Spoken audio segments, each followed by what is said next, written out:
My suitcase hit the porch before my feet did. "Find somewhere else to die. You're useless now." Connor turned and slammed the door. The deadbolt clicked behind him. I stood there, suitcase busted, chest hollow, outside the house I built, paid off, and handed to my only son. The porch light flicked off. I didn't shout.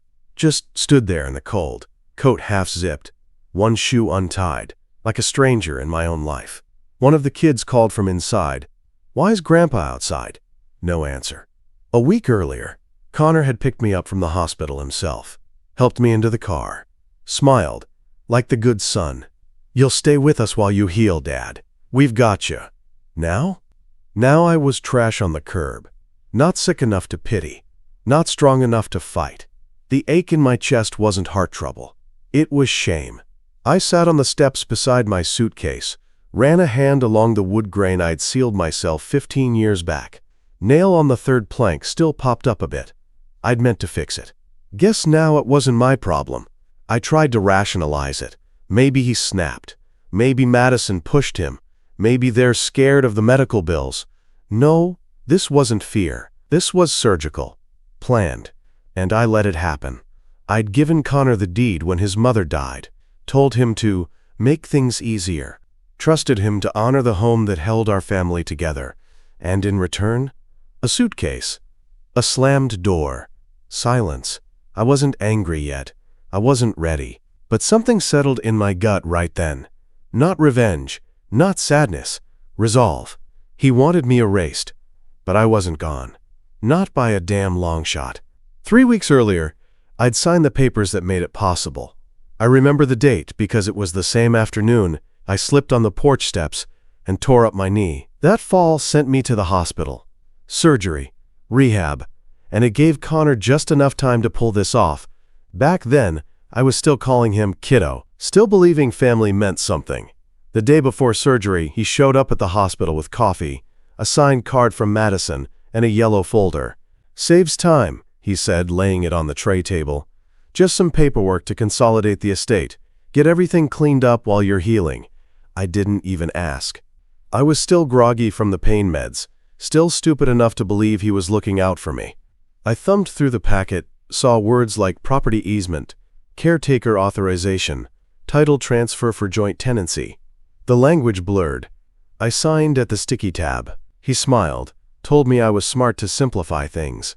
"Less stress, right?" he said. "You just focus on getting better. We've got the rest handled." I nodded. I'd always trusted him. I thought I was passing him the torch. Didn't know I was handing him the goddamn keys to the kingdom. Now I see it all clearer. The way he started hovering those last few months. Checking on bills. Asking about my will. Smiling that tight-lipped smile whenever I mentioned the lake house, like he already knew it was slipping through my fingers. Even Madison had been different. She'd started calling me Dad in that high, sweet voice people use when they want something. Brought over casseroles. Gave me a new throw blanket for the lake house couch. One I never saw again. The last time I sat by the lake, just before surgery, I remember thinking how peaceful it all felt. The dock creaked under me. A loon cried out over the water. I thought about Caroline and how she'd say, "Don't sell this place, Richard. Not ever. It's where you rest." I'd promised her. Now I was the one standing on the gravel like a trespasser. And the worst part? I still couldn't believe it was real. Some part of me, the part that coached Little League, built Christmas dollhouses in the garage, still wanted to believe Connor didn't mean it like that.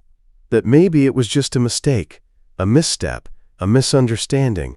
But no one accidentally tells their father, "You weren't using it anyway." He said it calm, like he'd been rehearsing it for weeks. So I got in my truck, drove back to the city, and parked in front of the condo I hated, the one he helped me downsize into. The porch light flickered. The air smelled like cold tile and cheap soap. I stood in the doorway and said it out loud, just once. 3 weeks ago, I gave him everything, and he used it to lock me out. It didn't happen all at once. That's the part that still stings. The betrayal didn't come like a lightning bolt. It came like a slow leak, one I didn't notice until everything was soaked through. First, it was the lawn care app. I'd used it for years. One day, I logged in to pay for the upcoming mow at the lake house. It said the property was no longer on my account. When I called customer service, they said, "Oh, it's under Connor Reyes now. He added it to his household plan." Household plan. Then it was my fishing gear. Expensive rods, custom tackle box, all stored in the boathouse. Gone. I asked Connor where he moved it. He shrugged over the phone, said Phil might have cleaned up a bit. Cleaned up. A week later, my boat, the Gracie Lynn, disappeared from the dock. I called the marina. They said she'd been listed for private sale, and someone had already paid cash. I didn't cry. I didn't shout. I just sat in my recliner and stared at the photos on my wall. Me and Caroline. Me and Connor at age 8, holding up his first perch. That boat had been named after her middle name. He knew that. And still. But the final straw wasn't the boat, or the lawn, or even the house. It was when I opened the storage locker I'd kept across town. My backup place. It held Caroline's quilt chest, some old tools, a few files I didn't want to digitize, just in case. Connor had the key. Emergency backup, I'd said. Inside? Empty shelves. The chest was gone. The tools were gone. A note taped to the wall read, "Consolidated. No need to keep 2 units open. Connor." He didn't even call me first.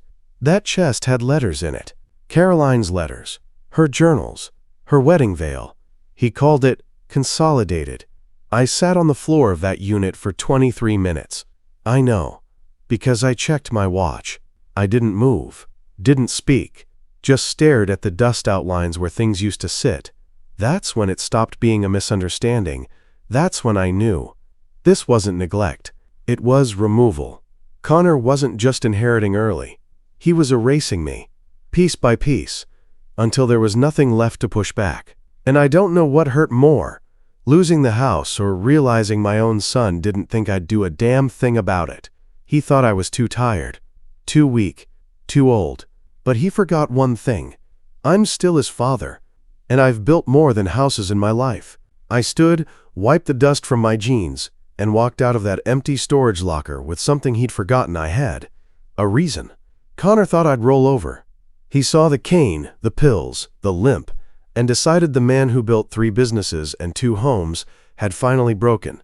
He wasn't entirely wrong. I had been broken. After Caroline died, I went quiet. I let the world shrink. I let Connor call more of the shots. Figured maybe that's what aging was. Stepping aside, letting the younger ones drive.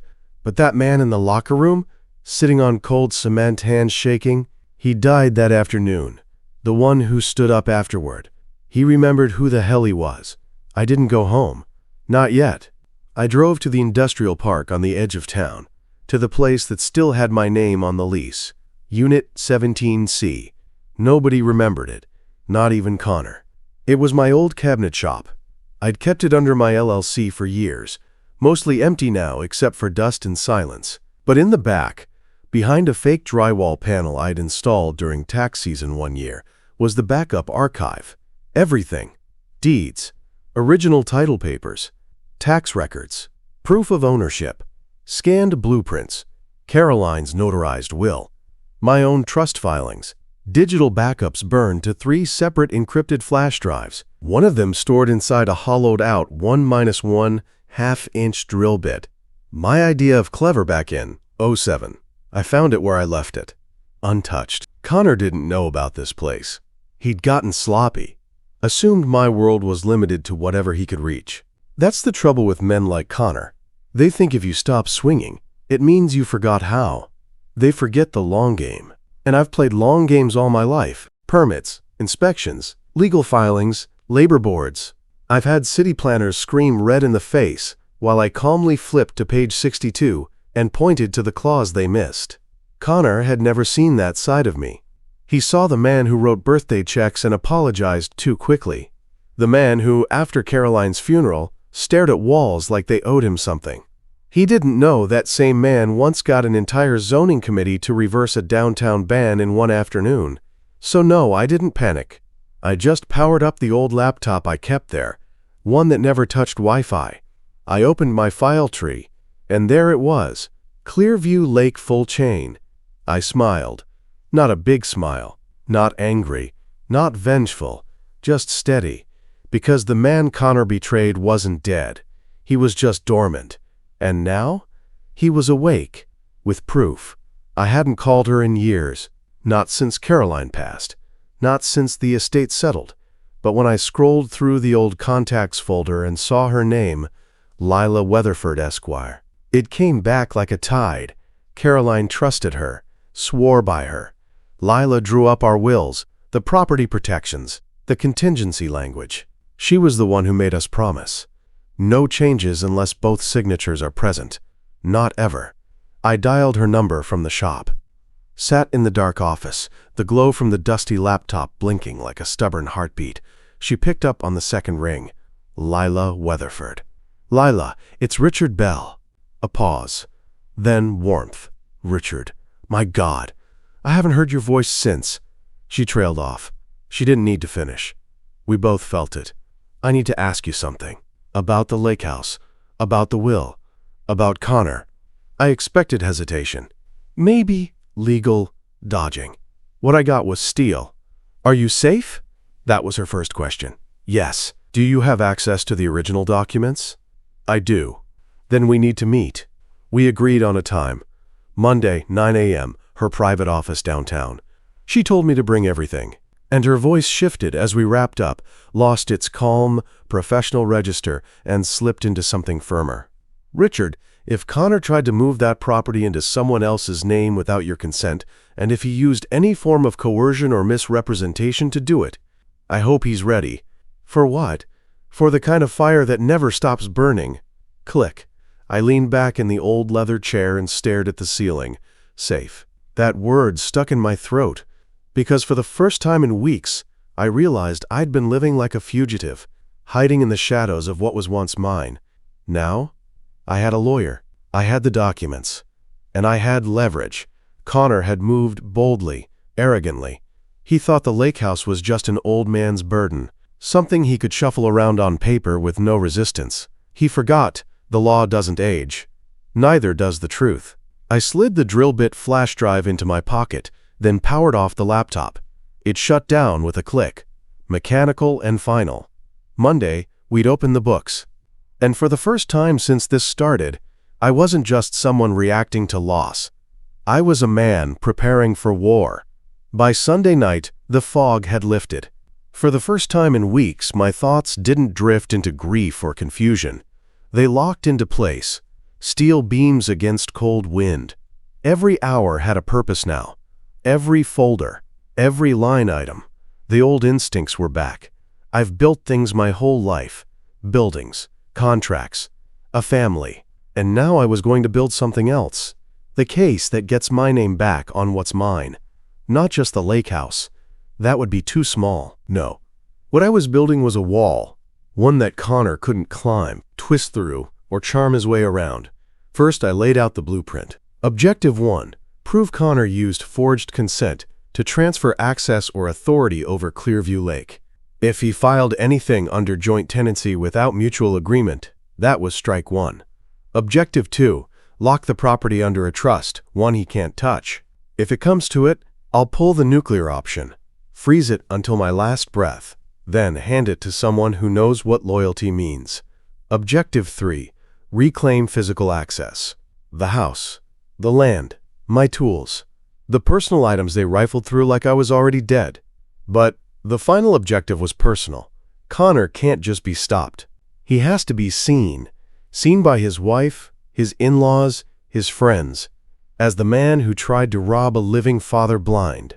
Who thought he could use paperwork like a weapon and get away clean. I don't need revenge. I need exposure. I thought about Caroline. How she always handled hard truths with soft hands. She wouldn't want blood. She'd want accountability. And she'd want her lake house protected.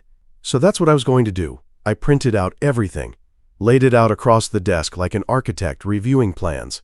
Originals. Scans. Photocopies. I added labels. Filed with consent. No joint authorization. Witnessed signatures only.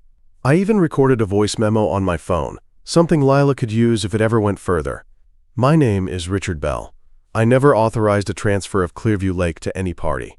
I was under medication at the time of the signature Connor claims I gave.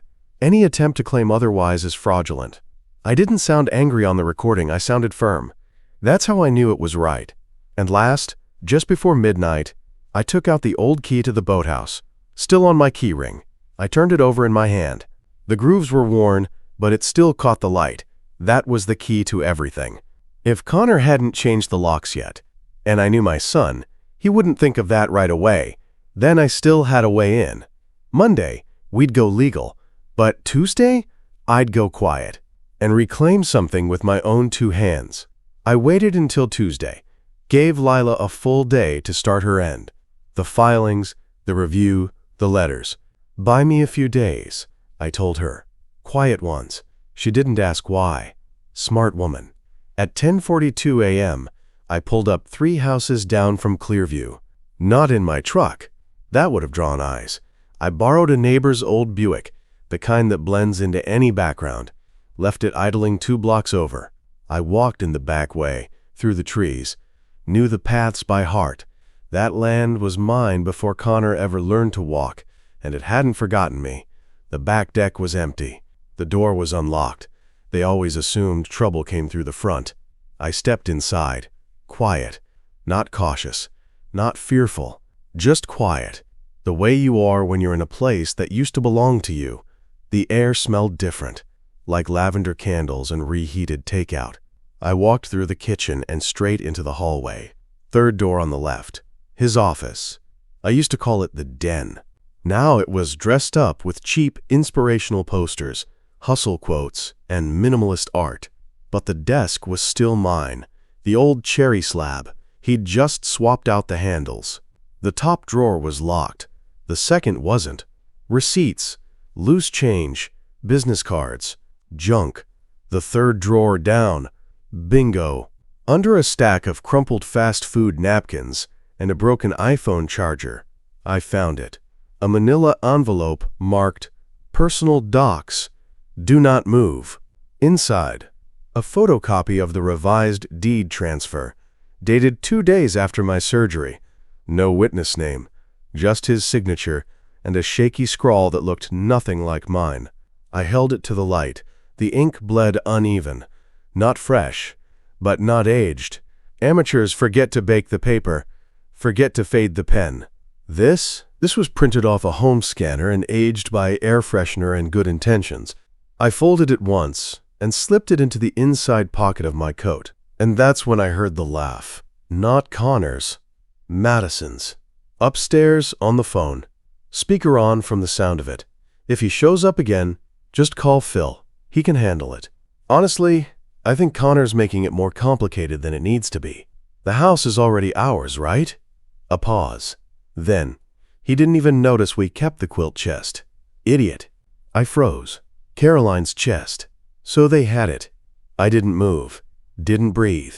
Just listened until her voice trailed off, until the water upstairs started running. Then I turned and left. Same way I came in. Didn't take anything else. Just that envelope. And a timestamp burned into my head. Tuesday, 11:08 a.m. The moment I knew they weren't just careless, they were confident, which meant they weren't watching their backs. But I was. I didn't go to Lila yet. First, I needed to be sure. Not gut sure, court sure. So I drove to the one place Connor would never think to look. Station 19, the old firehouse-turned-veterans center on East Grove. Inside was a legal clinic run by a rotating group of pro bono attorneys and paralegals, most of them veterans or married to one. I used to help fix their back office when I still had the knees for ladders.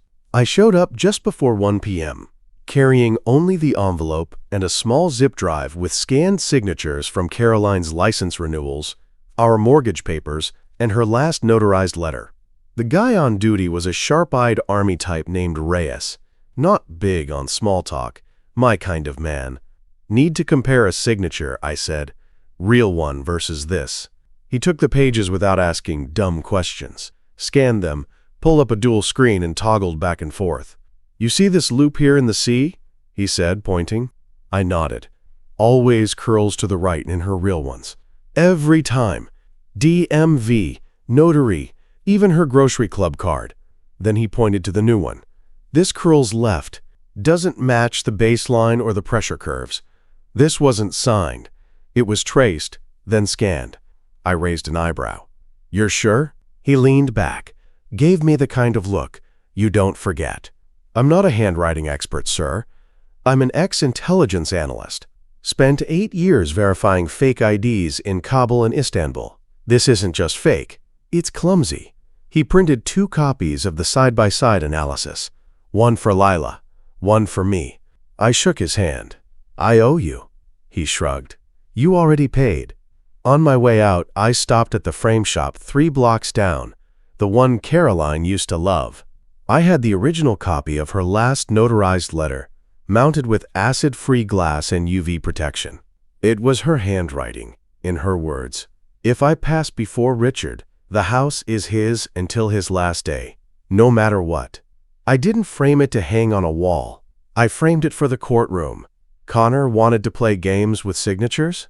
Then I'd bury him with every real one I could find.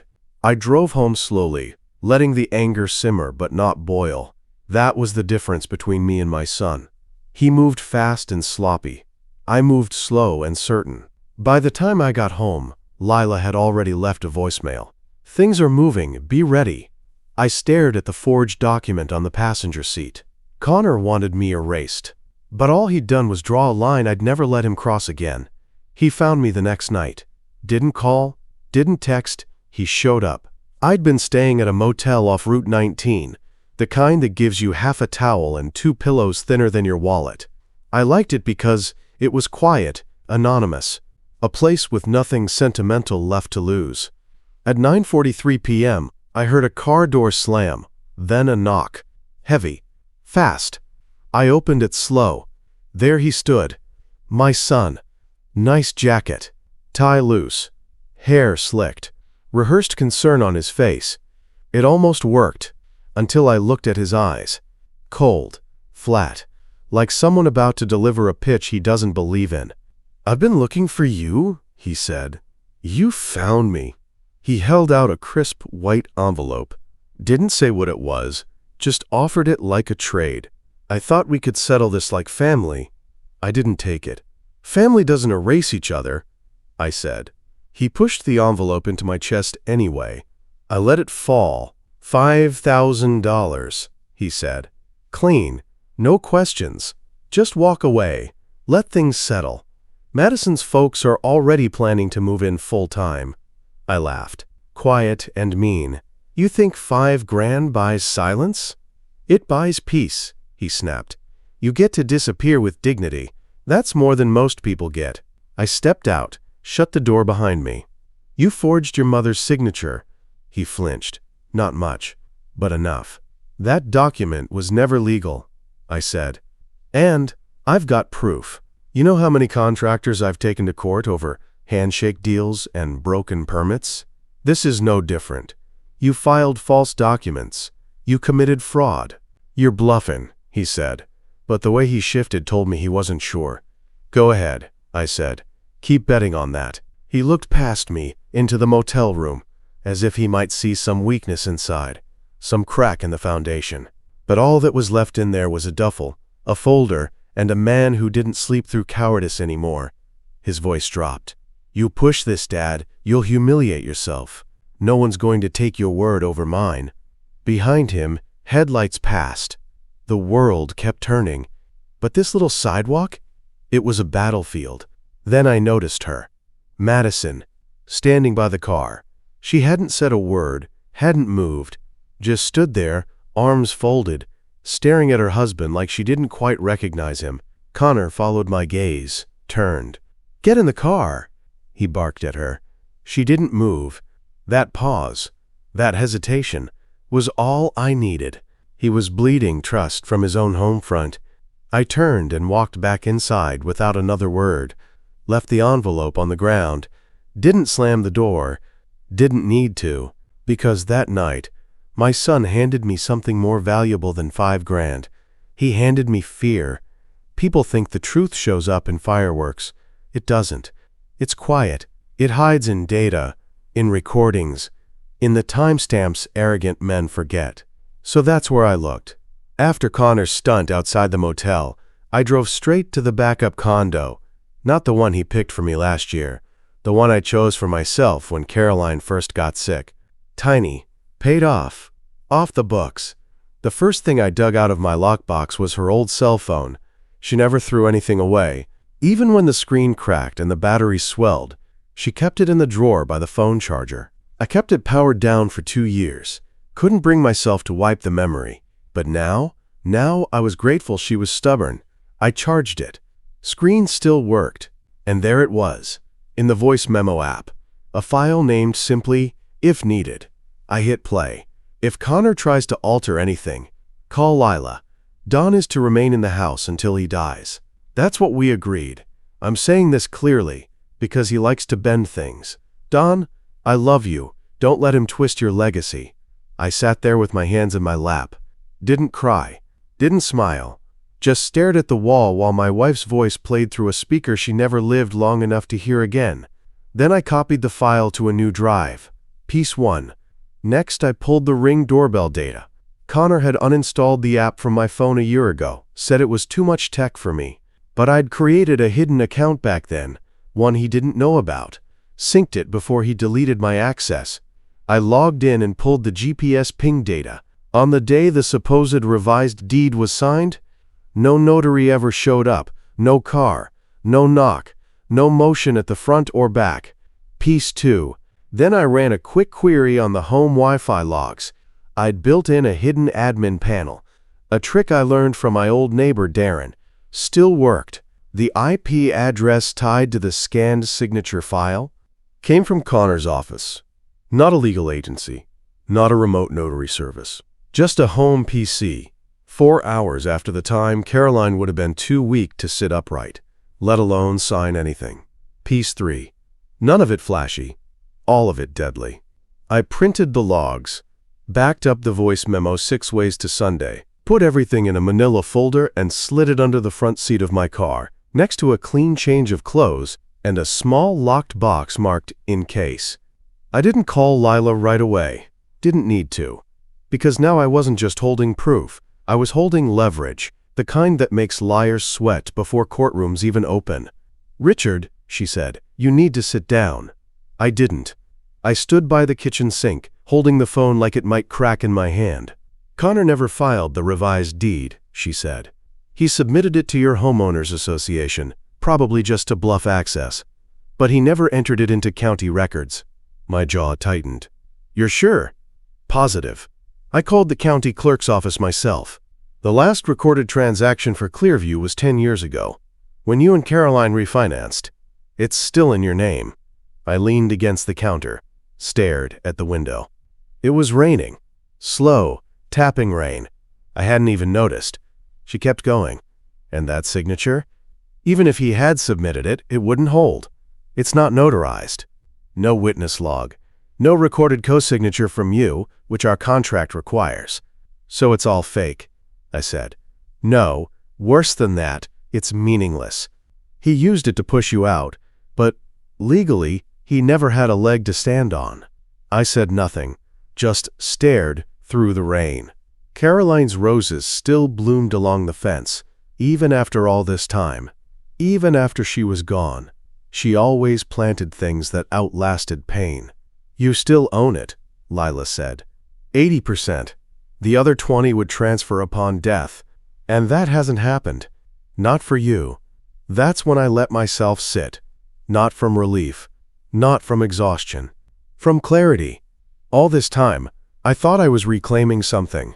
But I never lost it. Connor never stole the house. He just convinced me I had no right to it. That's what stung most. He didn't just fake a signature. He weaponized my grief, my silence, my age. He bet on me folding, not because the law was on his side, but because I'd forgotten what I was allowed to stand on. Lila's voice softened. "I can file a formal affidavit of ownership. If he's still occupying the property, we can serve notice. We could even file a civil claim for elder coercion if you want to escalate." "No," I said. "Not yet. You want to keep it quiet?" I nodded, then remembered she couldn't see me. "Yes. For now." Because this wasn't about court filings. Not yet. This was about standing in front of my son with the truth in hand. Calm, measured, undeniable. I wanted to watch his eyes when the bluff cracked. I thanked her, hung up, and I stared at the folder on the counter. Not a weapon, not a threat, a key. And I remembered something Caroline once whispered when we were signing our first deed. This is ours until one of us says otherwise.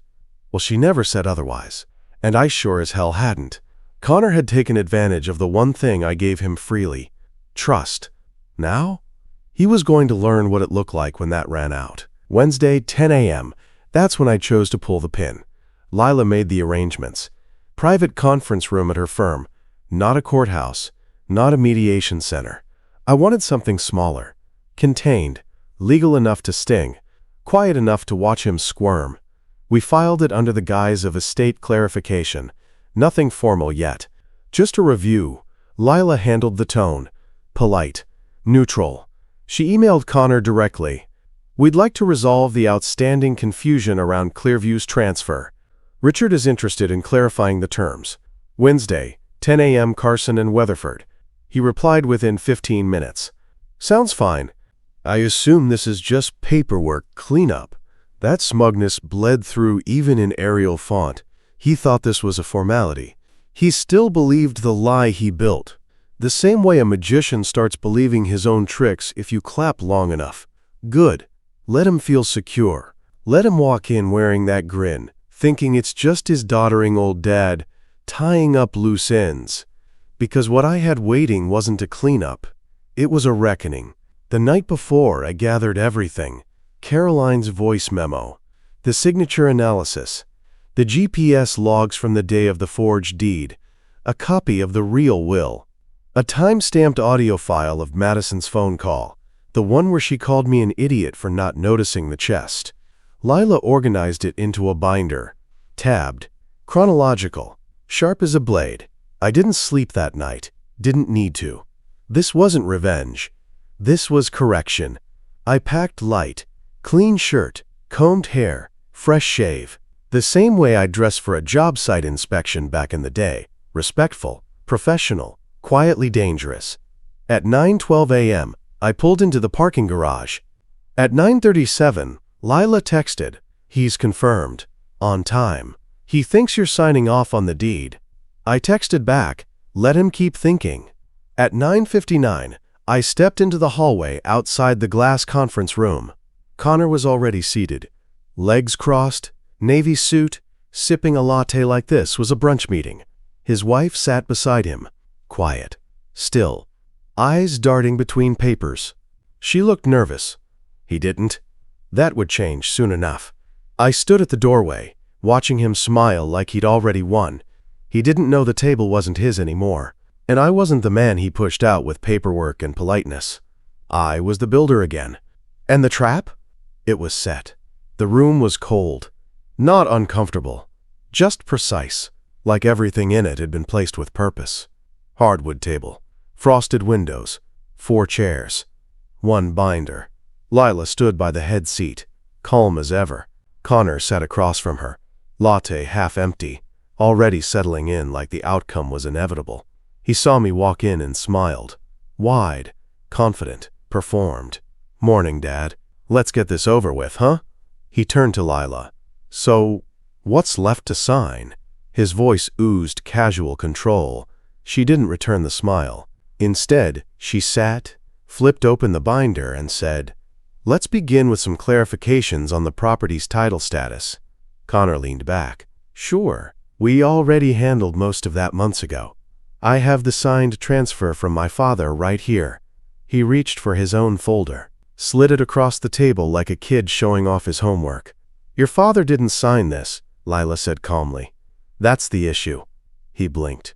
"What are you talking about?" "He signed it when he—" She lifted the first page from our binder. Side-by-side signature comparison. DMV license. Mortgage doc. The alleged deed. The looped C was the tell. Lila didn't look up. "This signature doesn't match any authenticated writing from Caroline Bell. It was likely traced, then printed. No notary. No witness log. No filing with the county. Connor's smile twitched. You're seriously bringing handwriting into this? Then she slid forward a USB stick. The GPS logs from the ring system show no notary entered the property on the date of this alleged signing. That alone would void any such document, even if it were real. His face started to shift. He looked at me. You put her up to this? I said nothing. Lila continued. This is a voice memo from Caroline Bell, recorded days before her passing. She clearly states that her husband, Richard Bell, is to remain in the house, that any attempts by their son to alter the deed should be reported to council.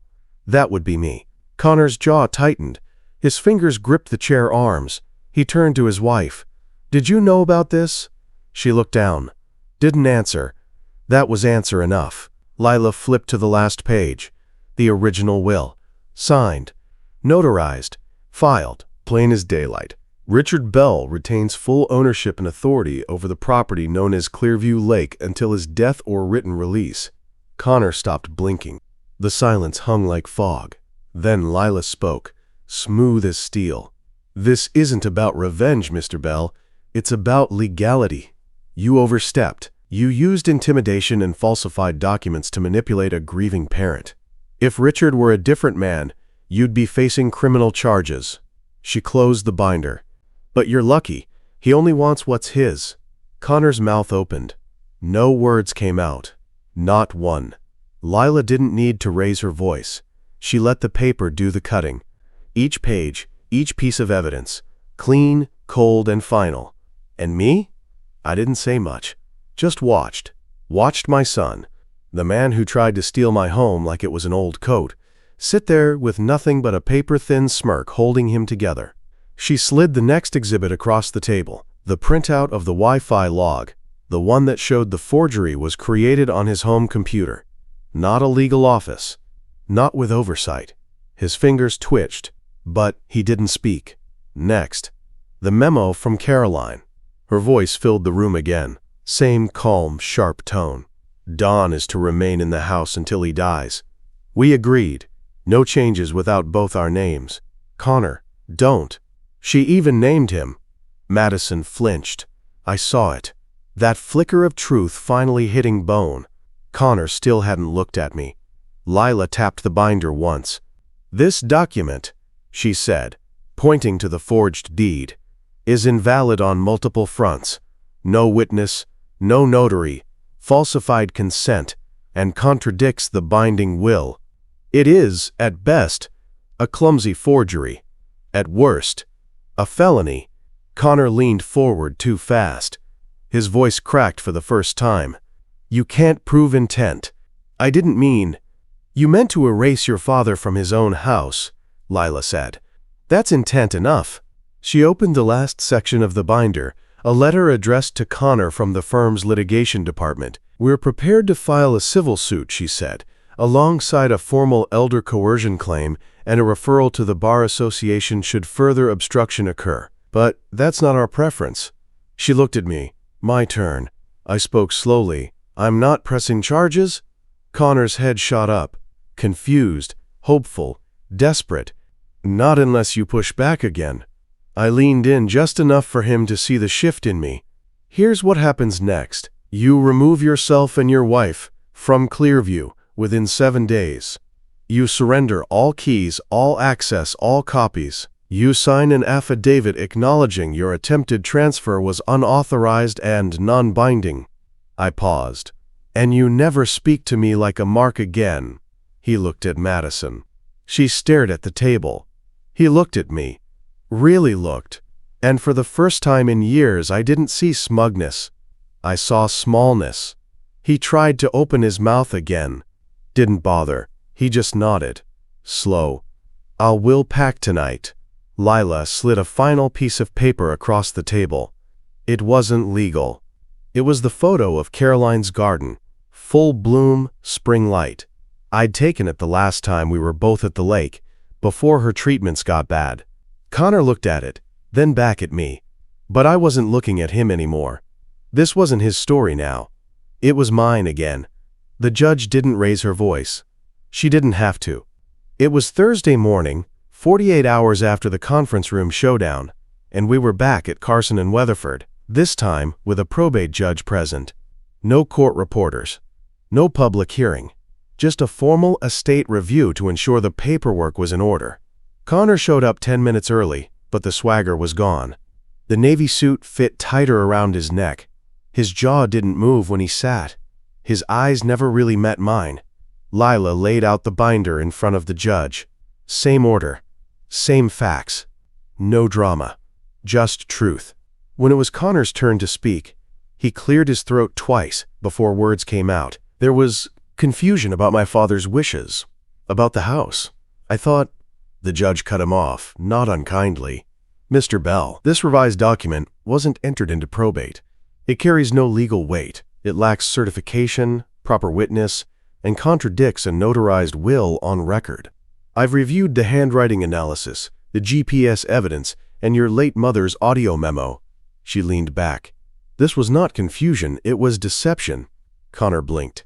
The judge continued. Your father retains 100% legal authority over the Clearview property. Any further attempts to displace him will not be viewed as civil errors. They will be interpreted as elder coercion and reported to the relevant district authority. Connor opened his mouth, closed it. She turned to me. Mr. Bell, would you like to file a formal grievance today? I looked at her, then at him, then shook my head. No, I just want my keys. The judge nodded. Understood. Lila stood. We'll be filing to resecure the property this afternoon. Lock change order, certified possession transfer, and a motion to freeze all claim attempts for 12 months. The judge tapped her gavel gently. One sharp rap. This matter is resolved. That was it. No fireworks. No shouting. Just a door closing. A real one. Connor stood slowly. His hands trembled. Not with rage. With exposure. He didn't apologize. Not then. He just turned to leave. Madison trailed behind him, silent as ever. But as she passed, she paused beside me. Only for a second. And I saw it. Not guilt. Not fear. Distance. Like whatever Connor had said to keep her close was gone now. Like the myth had broken in her eyes too. And then she left. The room emptied. Lila handed me the new deed copy, certified.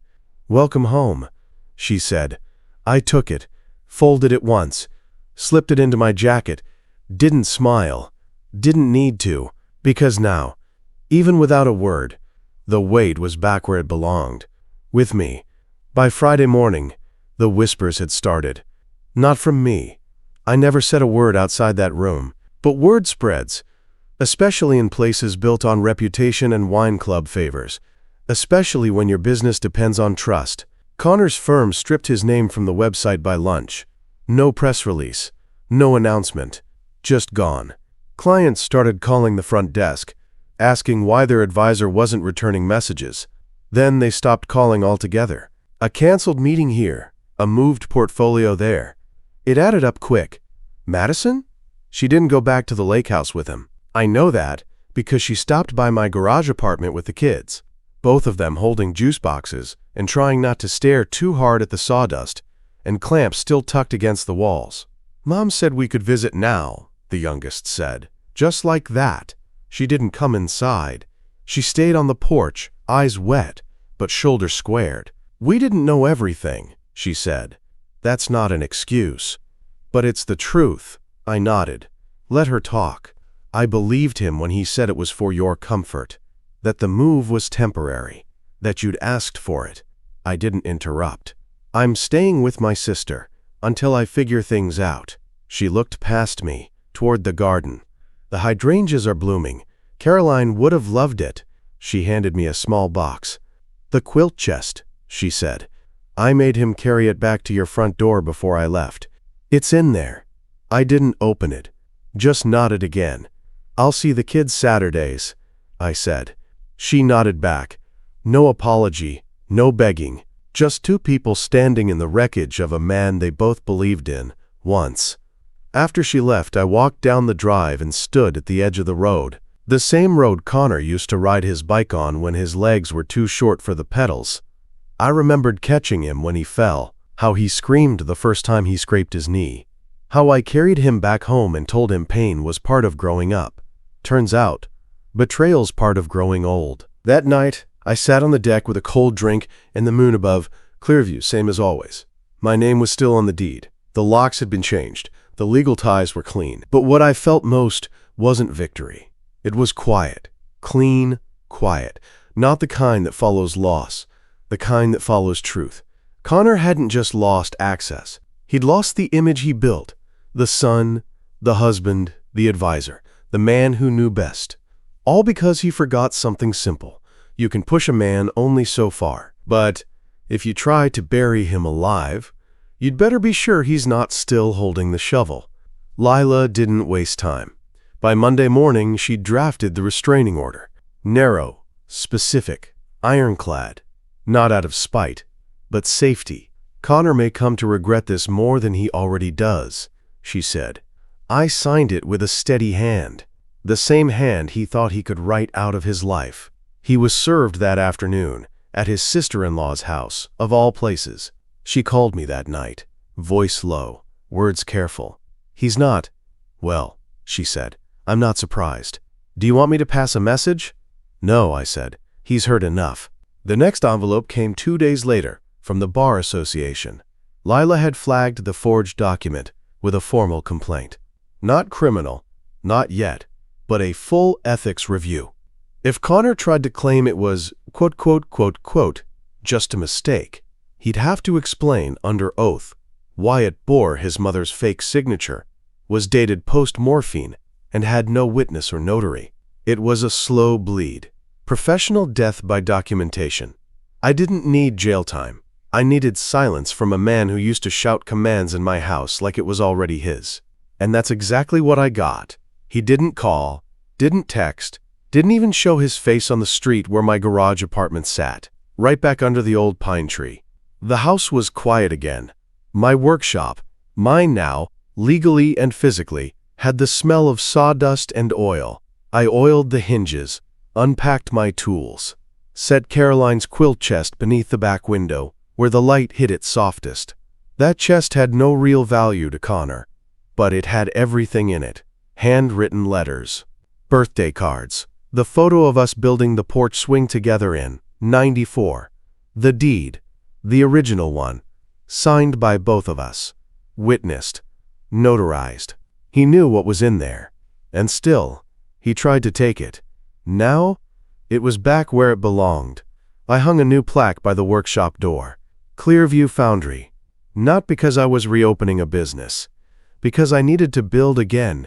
Not for money, not for clients. For me. A neighbor stopped by and asked if I'd take a look at his broken fence rail. Said he heard I was still sharp with a level. I said, come back Saturday. Not for charity. For community. For something real.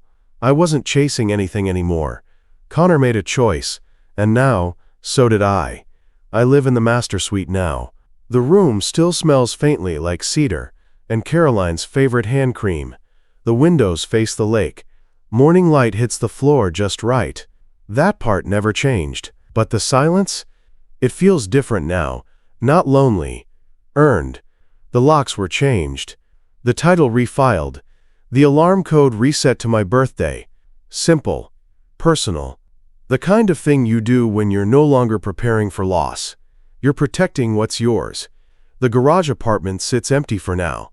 I keep it clean. The grandkids come by on weekends. Not every weekend, but enough. We have movie nights on Fridays when school allows. Madison drops them off with homemade lasagna and leaves quietly. She doesn't stay long. But she always thanks me. And I always nod. Because some things don't need fixing. Just quiet recognition. Connor hasn't come back. I doubt he will. If he does, he won't be met with violence or forgiveness. Just a closed gate, and a man who remembers what it means to hold a boundary and keep it. I'm not angry anymore. I'm not tired. I'm aware of how quickly love turns to leverage, of how silence is mistaken for weakness, of how even the strongest builders forget to protect what they build until someone tries to take it. But not anymore. This home stands, not because it survived, because I rebuilt it. From paper, from memory, from loss. And now, I sleep in peace, because no one else owns my name.